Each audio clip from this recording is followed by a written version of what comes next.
ভারতীয় সেনাবাহিনীর মঙ্গল কামনায় হনুমান মন্দিরে বজরংবলীর পূজা মাথাভাঙায়। এদিন বিজেপি বিধায়কের উপস্থিতিতে এই পুজো অনুষ্ঠিত হয়।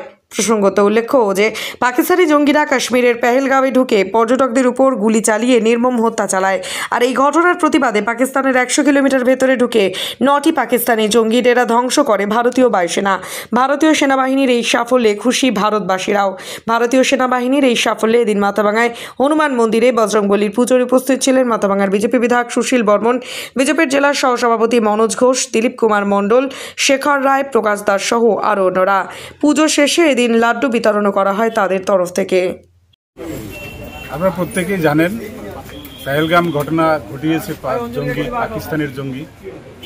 এই পাকিস্তানের জঙ্গির বিরুদ্ধে আমাদের ভারতীয় সেনা লড়ছে। ভারতবাসীর মঙ্গলের জন্য, ভারতীয় সেনার মঙ্গলের জন্য, যাতে ভারতবাসী জয়ী হতে পারে, ভারতীয় সেনা জয়ী হতে পারে এবং অন্য কোনো অমঙ্গল ঘটনা না ঘটে, সেই জন্য আজকে সারা ভারতবাসী ব্যাপী আমাদের সমস্ত দেবদেবীর মন্দিরে মন্দিরে পূজা অর্চনা চলছে এই মঙ্গলের জন্য, ভারতবাসী মঙ্গলের জন্য। এই যে সীমান্তে এলওসিতে গুলিগোলা, এটা পাকিস্তান দীর্ঘদিন যাবত চালিয়ে এসছে, এটা তাদের ব্যবসায় পরিণত করেছে জঙ্গি আমদানি করার জন্য, ভারতবর্ষের জঙ্গি ঢোকানোর জন্য।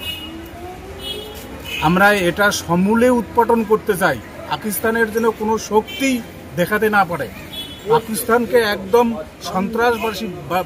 সন্ত্রাসবাদী দেশ হিসাবে তাকে ধূলিসাৎ করে দেওয়ার জন্য আমাদের এবারের লড়াই একদম জঙ্গি সমূলে ধ্বংস করতে হবে।